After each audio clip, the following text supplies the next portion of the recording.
Bueno, les prometíamos hoy vamos a hablar un poco, nos vamos a focalizar en el tema de educación y el arranque del gobierno y también la posición, la mirada que tienen los docentes sobre cuáles han sido los primeros pasos de este gobierno con respecto a lo que fue una reforma educativa planteada en el gobierno anterior. Bueno, los consejeros en representación de los docentes en el Consejo Directivo Central, hablamos de CODICEN, de la ANEP, votaron en contra de la fundamentación de una hoja de ruta que ha propuesto el actual gobierno y que busca introducir modificaciones sobre los cambios curriculares aprobados en el periodo anterior. El tema es ver por qué y cuáles son los cuestionamientos concretos que se hacen al gobierno y por qué no se acompañó la votación, por lo menos, no sé si fue en general o por... La fundamentación, sobre todo por parte de los consejeros. Y justamente esta mañana estamos en contacto con el consejero Juan Mazzoni para conversar un poco más de esto, ver qué visión tiene él como representante de CODICEN en nombre de los docentes sobre hacia dónde se va en la educación con este nuevo gobierno. Julián, gracias por atendernos esta mañana. Bueno, buenos días, un gusto, por supuesto, estar con ustedes y poder contribuir a que la información llegue de la mejor manera. Haremos el esfuerzo. Sí, el esfuerzo también nosotros de poder entenderte y vos de poder explicarlo, porque no son temas sencillos, muchas veces entran a veces en tecnicismo que a uno se le escapan un poco, se le van y es difícil de aterrizarlo, pero bueno, haremos lo posible. Contanos un poco primero qué es esa hoja de ruta que presenta este gobierno, estas nuevas autoridades, qué fue lo que presentaron. Bueno, en realidad es un cronograma que permite iniciar una ronda de consultas sobre la transformación curricular integral. En eso, tanto la consejera Iglesias como quien habla estuvimos de acuerdo con el cronograma. El cronograma termina en septiembre, ya comenzó en el mes de mayo, con intercambios de las direcciones generales de primaria, secundaria y UTU, con las asambleas técnico-docentes y con los sindicatos. Además, se pretenden integrar otras voces, pero nosotros básicamente creemos que esas son las fundamentales. Eso lo compartimos. La idea es llegar a septiembre con, digamos, observando qué es lo que hay que cambiar. O sea, ahí lo que se dice es, nosotros planteamos, miramos lo que se hizo en el gobierno anterior y planteamos determinados cambios y ahí se discute o se pone todo arriba de la mesa Bueno, no, es justamente como no se pone todo arriba de la mesa es que nosotros tuvimos que expresar esa diferencia que bueno, que es lo que ustedes seguramente pretenden que quede claro para la audiencia. Sí, Eva. El asunto es así, nosotros venimos hace 3 años, porque fuimos electos en el año 22, de alguna manera intentando expresar que el conjunto de los docentes del país, a quienes representamos, no estaban de acuerdo con la transformación educativa y la consideraban un retroceso importante. Y además una modificación radical de lo que es la historia de la educación en el país, que nos parece que en cualquier proceso de profundización, de mejora de la educación pública, no se debe alejar de eso. Entonces, en esta hoja de ruta, la fundamentación tiene algunos enfoques que nosotros no compartimos. Por ejemplo, propone que no se discuta a fondo el marco curricular nacional, sino que en estos meses nos dediquemos a el reglamento de evaluación y pasaje de grado, los programas. Cuando hablas del marco curricular, ¿qué quiere decir concretamente? Bueno, es el documento base de la transformación educativa que establece qué es lo que se debe enseñar. Uh-huh. Y en este caso nosotros lo rechazamos porque, bueno, primero porque expresamos la voz de los docentes y todas las asambleas técnico-docentes, que es la representación democrática del conjunto de los docentes. Permítame una pequeña digresión que creo que es importante, porque a veces se habla de ATD y la gente no entiende. Las asambleas técnico-docentes están previstas por la Ley General de Educación, son un organismo que funciona una vez por año y a veces 2, una asamblea nacional de delegados electos por los docentes, con voto secreto y obligatorio y controlado por la Corte Electoral. Es decir, en la cultura nacional es lo más representativo de la democracia. Eso como era, para explicarle un poquito a la gente, la Asamblea Técnico Docente por departamento, No, es nacional. La votación se hace obligatoria y secreta en todo el país, y la Asamblea es nacional, representa a los docentes de todo el país. Efectivamente, primero funciona por centro educativo, tanto por escuela como por escuelas técnicas, por liceo. Estoy dejando de lado el tema de formación docente porque es diferente y no está en esta hoja. Pero se hace así, se discute, se intercambian, las autoridades proponen temas, hay todo un día para trabajar en eso, se generan documentos, después las asambleas nacionales trabajan con esos documentos y emiten opiniones y vuelven a enviar documentos para que las nuevas asambleas que se realizan en los centros se expresen. Por lo tanto, esto tiene un carácter muy representativo de la opinión del cuerpo docente. Y nosotros tratamos de reflejar eso porque es nuestra obligación. El cuerpo docente en los últimos 3 años manifestó sistemáticamente el rechazo concreto al marco curricular nacional y todo lo que trajo como consecuencia, que fue, obviamente... ¿Nos puedes poner un ejemplo de qué significó ese cambio? ¿Tiene que ver con materias cosas, o con lo que se da en cada materia? Bueno, tiene que ver con lo que se pretende que los estudiantes aprendan. Claro. Y lo que se cambió fue que en vez de los contenidos de las asignaturas se pasara a las competencias. Y nosotros entendíamos que eso era un vaciamiento cultural. Lo decimos con todas las letras, eso lo entendieron las asambleas técnico-docentes, y creemos que las consecuencias de eso se van a ver más adelante. Cuando se dicen competencias, ¿qué es lo que se medía ahí? O el cambio ese, ¿qué significó en los hechos, digamos? Y en los hechos significó que los docentes tuvieron que empezar a planificar obligatoriamente, y esto nosotros lo consideramos una violación a la libertad de cátedra, qué tipo de competencias le iban a enseñar a los estudiantes.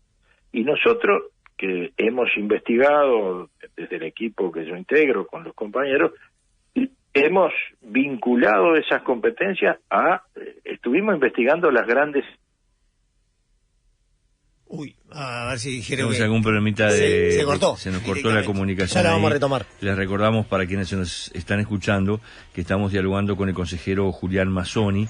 Es un consejero, uno de los 2 representantes que hay de los docentes en el CODICEN, de la Administración Nacional de la Educación Pública, que, fueron elegidos, se hace desfasadamente, no cambian junto con el gobierno y con las nuevas autoridades de la educación, las autoridades políticas, sino que en este caso fueron elegidas ya en 2022 y que siguen por un periodo de 2 años más, justamente para desfasar y que no se genere todo ese ruido con la asunción del nuevo gobierno. Mazzoni nos decía que de alguna forma la carta de discusión o el documento de discusión que han presentado estas nuevas autoridades no incluye todo lo que los docentes pretendían o pretenden, ¿no? Y nos estaba explicando un poco en qué puntos concretamente se está en desacuerdo en esa hoja de ruta que propone el actual gobierno. Estamos justamente intentando nuevamente contactarnos con Mazzoni para seguir haciendo ese análisis. Julián, ¿te tenemos ahí de vuelta? ¿Hola? Bueno, no sé qué problema. Se nos cortó ahí. Me hubiera gustado estar con ustedes en el... lo podíamos haber hecho, pero ya vamos a seguramente organizarlo porque es un tema muy interesante y lleva tiempo. El asunto, yo estaba diciendo que el equipo nuestro hizo una investigación respecto a las solicitudes de competencia que hacen las grandes empresas multinacionales que se dedican a colocar gente en el mercado de trabajo. Y las competencias sospechosamente coinciden con muchas de las competencias, las 10 competencias que algunas que tienen que ver con la comunicación, otras que tienen que ver con la forma en que se comportan las personas y demás, coinciden con lo que estaba planteado en el marco curricular nacional. Entonces, nosotros decimos, está bien que se piense en el trabajo, está todo bien, pero el objetivo central de la educación es generar ciudadanía, formar ciudadanos que sepan participar en un proceso de construcción democrática profunda, y obviamente que si eso lo logramos, habrá buenos trabajadores. pero no se puede achacar a la educación pública los problemas que tienen que ver con el desempleo, porque en realidad es poner la carreta delante de los bueyes. Acá si hay problemas de desempleo no es responsabilidad de la educación, sino que es responsabilidad de una estructura socioeconómica que en todo caso, si no es la mejor, debe ser cambiada, y para eso justamente es que los ciudadanos tienen que participar en la construcción de una sociedad libre y democrática. Uh-huh. Y vos entendés que en esta hoja de ruta eso no está puesto sobre la mesa. Perdón, volvamos, porque ustedes lo que me preguntaron es lo de las competencias. ¿tá? Sí. Nosotros lo que pretendemos, y lo que pretende el conjunto de los docentes, es discutir en profundidad toda la transformación y no una parte de ella. Nosotros no estamos en contra de que, por ejemplo, tanto Daisy como yo votamos en contra de los reglamentos de evaluación y pasaje de grado, porque nos parecía que eran absolutamente permisivos, que generaban la posibilidad de que los gurises faltaran mucho más en vez de exigirle concurrencia, que sobrecargaba a los docentes con tareas que no iban a redundar en aprendizaje, etcétera. Eso nosotros lo votamos en contra. Ahora eso se va a discutir y nos parece muy positivo. También se va a discutir, digamos, algunos elementos de los programas, porque se tuvieron que modificar los programas para que se ajustaran a las competencias. Eso también se va a discutir. Pero el documento de hoja de ruta, que es, como decían ustedes, es un documento técnico que tiene sus complejidades, de alguna manera limitaba la discusión a esos temas y no planteaba el tema de fondo, que es, a nuestro juicio, el marco curricular nacional, que es el que genera después todas estas cosas. De cualquier manera, el primer contacto de las nuevas autoridades con las asambleas técnico-docentes y los sindicatos han sido positivos, han generado intercambios, pero también nosotros recorremos el país, conversamos con los compañeros, nos están pidiendo que se vaya mucho más allá de eso. Y las consideraciones del documento introductorio tenían elementos que de alguna manera nosotros consideramos que no reflejaban esa opinión y que además de alguna manera se podían interpretar como que algunos elementos iban a tener. Eso a nosotros nos parece que no recoge la opinión de los docentes. Nuestra obligación es trasladarle a las autoridades nacionales, nosotros somos parte de ellas, pero a los otros tres integrantes del CODICEN, la realidad que uno observa cuando conversa con los docentes. Esa es nuestra tarea. Y bueno, el propio presidente del CODICEN, aunque con algunas discrepancias con las afirmaciones que hemos hecho, ha dicho que bueno, que él entiende perfectamente que nosotros, como representantes de los docentes, tengamos puntos de vista que pueden ser diversos y que eso enriquece, digamos, la discusión que se plantea, ¿no? Uh-huh. ¿Y es irreversible esta hoja de ruta? ¿No se puede incorporar, digamos, la discusión que vos marcabas? Yo creo que va a pasar, porque yo creo que una vez que se abra, digamos, el espacio de participación, que hasta ahora no fue considerado, porque si bien la ley obliga a que se convoquen las ATD y se convocaron en el periodo anterior, simplemente era una cuestión formal porque los pronunciamientos no eran tenidos en cuenta. Bueno, yo creo que una vez que se abra la puerta y se profundice el intercambio, estos temas van a salir. Eso yo también se lo planteé a los demás integrantes del Consejo Directivo Central cuando fundamenté la posición. Les dije, bueno, me parece que una vez que el proceso se inicie, estos otros temas que ustedes... Yo no digo que ellos además no piensen que no hay que tratarlos. Ellos han señalado que si los tratamos todos vamos a retrasar las cosas. Yo no coincido con eso porque en realidad hay ya posición de las asambleas nacionales técnico-docentes respecto a este tema que son tajantes y hay contribuciones en el sentido de modificar el marco curricular nacional, de generar otro en última instancia, porque ahí nosotros desde el pique discrepamos.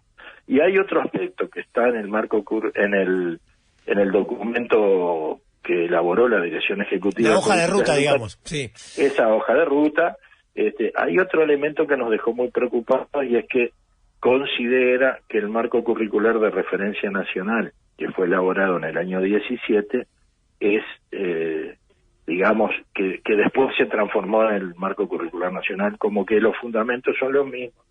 Y yo creo que esto, bueno, a las autoridades anteriores, que estaban en el año 17, creo que lo compartan, ni creo que corresponda establecer esa relación.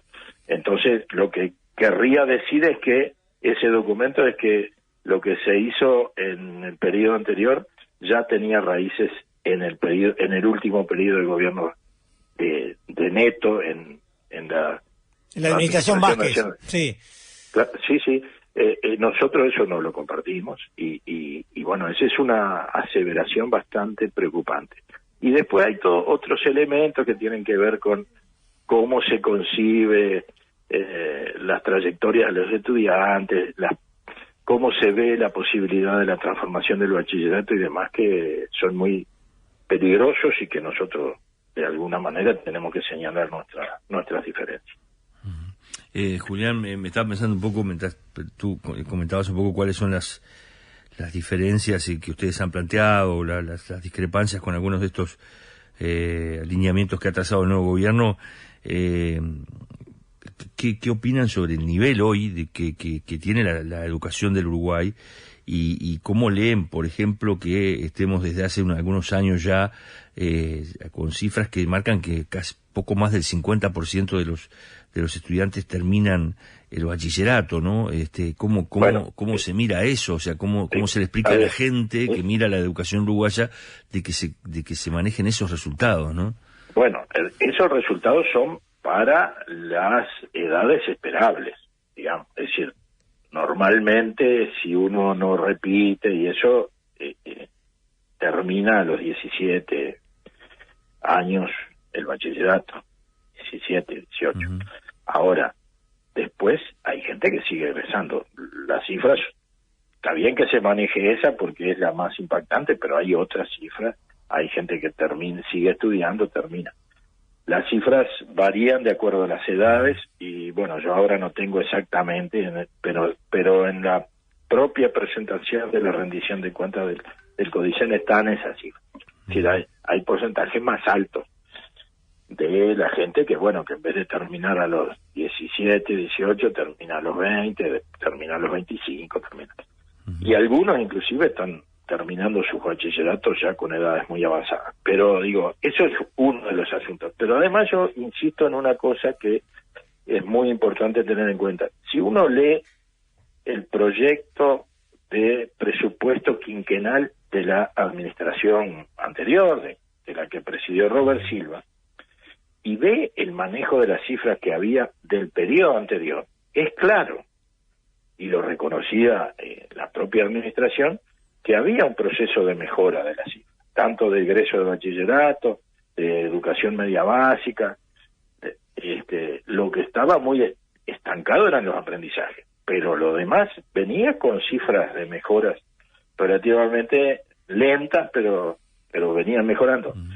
Por lo tanto, el relato que se ha establecido públicamente del fracaso total de la educación pública era un poco intencionado en el sentido de que había que generar esas condiciones, también había que denostar los organismos que representan a los docentes, particularmente los sindicatos, para luego imponer una reforma que ya sabían que iba a contar con la oposición, no solo de las organizaciones sindicales, sino, insisto, del conjunto de los docentes que se expresan a través de la Asamblea Técnica Docente. Yo creo que hay que mejorar las cifras, por supuesto, estamos convencidos.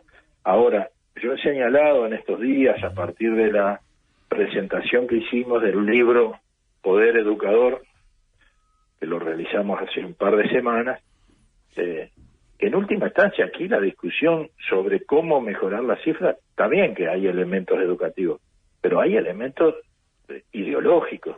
Hasta que el Uruguay no supere una estructura económica vinculada a la concepción neoliberal, no vamos a resolver los problemas de la pobreza y por lo tanto tampoco vamos a resolver a fondo los problemas de la educación pública, porque la educación pública en última instancia, cuando uno mira las cifras, los pobres aprenden menos que los ricos, vamos a decir, porque no hablemos de quintiles y cosas de esas, que es lo más técnico, pero desde el punto de vista concreto, aquí los que aprenden más son los que tienen mejor situación socioeconómica, y los pobres aprenden menos, porque están en condiciones muy difíciles para que puedan aprender. Por ejemplo, hay hambre, hay. Nosotros estamos impulsando, y creo que acá coincidimos plenamente con todo el CODICEN, la necesidad de que la alimentación en los ámbitos educativos se extienda a la educación media. Porque, ¿por qué un alumno necesita ser alimentado hasta sexto año y cuando va a lo que ahora se llama séptimo, octavo y noveno, no? Hay que seguir con esa tarea, porque nosotros nos encontramos con niños que se desmayan, que los docentes tienen que salir en el barrio a pedir a las panaderías que les den unos bizcochos, consiguen leche para por lo menos puedan desayunar. Y esto, el gobierno anterior lo entendió de alguna manera, intentó hacerlo, pero de manera absolutamente insuficiente. Yo creo que ahora hay que generar un plan muy amplio para la alimentación en el ámbito de la educación. Esto es uno de los elementos. Y ahí va, y yo te iba a preguntar, ¿no? Ese fenómeno que es muy claro, ¿no? Que habla de las desigualdades, inequidades, que terminan provocando, como vos decías, que los ricos aprendan más que los pobres. ¿Cómo se revierte? Que está claro que con la reforma educativa que se formuló el año pasado o el periodo pasado no alcanza, ¿no? No, claramente no alcanza. Y además, la reversión no es educativa, la reversión es social, política, económica. No es solo educativa. Hasta que el país no cambie de tal suerte que la pobreza se vaya eliminando. Y esto, yo insisto, esto es un problema que hay que decirlo con todas las letras. La concepción neoliberal de la economía, que deja todo liberado al mercado, genera pobreza. Y hay una réplica ideológica, pedagógica, que está establecida en documentos. Nosotros esto lo analizamos bien en el libro que acabamos de publicar, o creemos que bien, capaz que es criticable, eso no importa, pero nosotros estamos convencidos de eso. El propio Banco Mundial establece cuáles son las líneas de la educación, y nosotros las seguimos alegremente. Yo creo que no. Yo creo que, como decía el maestro Soler Roca, en el año 96, no puede ser que el Banco Mundial se meta educador. Los educadores son los que tienen que resolver los problemas de educación. Pero ese correlato ideológico, pedagógico, está presente en esta discusión. Y nosotros defendemos una visión de la pedagogía que tiene que ver con la transformación de la sociedad en el contexto mundial y latinoamericano particularmente. Nosotros creemos que Latinoamérica tiene un gran potencial si se une. Hay experiencias muy interesantes en materia pedagógica que tienen que ver con procesos de transformaciones y de avances sociales. Esto está analizado también en ese libro por la pedagoga argentina Adriana Puigros, que señala los límites que ha tenido, digamos, en materia educativa, la aplicación de las políticas llamadas progresistas, pero también señala las posibilidades. Y esto es lo que está en el fondo de esta discusión, que es tan encarnizada. ¿Por qué es encarnizada? Bueno, porque en última instancia la educación pública está formando ciudadanos que tienen, o debería estar formando ciudadanos que tienen que participar en ese proceso de transformación. Y ahí está la gran discusión. Julián, te quería preguntar, ya medio en el cierre, ¿qué lectura se está haciendo desde el orden docente, desde el propio CODICEN, autoridades de la educación, sobre la irrupción de la tecnología, ¿no? y de la digamos, inteligencia artificial, por ejemplo, de un montón de cosas que seguramente van a cambiar la forma de entender el mundo de los jóvenes, de la forma de relacionarse, de comunicarse? ¿Están preparados los docentes? ¿Está preparada la formación docente para que los docentes puedan acompañar esa que es a su vez una oportunidad, ¿no? Porque es un acceso a la información que antes no se tenía, ¿no? No me acuerdo, y hablando un poco, volviendo a lo que fue nuestra educación, de dibujar los mapas a mano, con el papel de calco y las cosas, y hoy podés tener con el avance tecnológico un montón de posibilidades de hacerlo de una forma mucho más atractiva, para los chiquilines. ¿Cómo se está pensando? ¿Alguien está pensando en eso? Sí, por supuesto. Primero, hay que reconocer que Uruguay dio un paso muy importante con el Plan Ceibal, ¿no? Eso es, ya lleva un montón de años, ¿no? Y eran otras tecnologías, pero por ahí hay muchas posibilidades, se están trabajando, los docentes se están preparando en eso, pero es necesario, y ahora un tema que había quedado afuera, que es la formación docente, es necesario incorporarlo en los planes y los programas que tienen que ver con la formación de docentes del país. Esta discusión es muy interesante y está sobre la mesa porque en realidad la necesidad de la creación de una universidad de la educación, que nosotros entendemos cogobernada, va a generar todas esas posibilidades, y eso está presente ya en tanto. Las autoridades anteriores también lo plantearon, eso hay que decirlo, está presente en la formación de los docentes, pero todavía probablemente sea insuficiente, y los docentes más veteranos, bueno, yo ya no doy clase, pero a mí me costó bastante, pero te puedo comentar que trabajar con tecnología, yo soy profesor de matemáticas, abrió posibilidades muy grandes. Yo traté de ayornarme y te puedo señalar que hay programas y demás que permiten cosas que uno no soñaría cuando estudiaba en su momento. Sí. Y que los estudiantes, una vez que acceden a eso, adquieren profundidad en los conocimientos y el manejo, nos terminan explicando cosas a nosotros probablemente, pero eso es un intercambio también interesante que se está haciendo en el país, y yo creo que es necesario ahí concordar un poco con la Universidad de la República, donde los estudios de la tecnología están, bueno, son donde se estudian a fondo, y hay que encontrar mecanismos. Yo creo que no estamos tan atrasados, creo que tenemos la oportunidad de que el Plan Ceibal permita formación, inclusive hay pequeños contactos que permiten preparaciones de los docentes, y también hay que incluirlo más a fondo en los programas de estudio de la formación docente.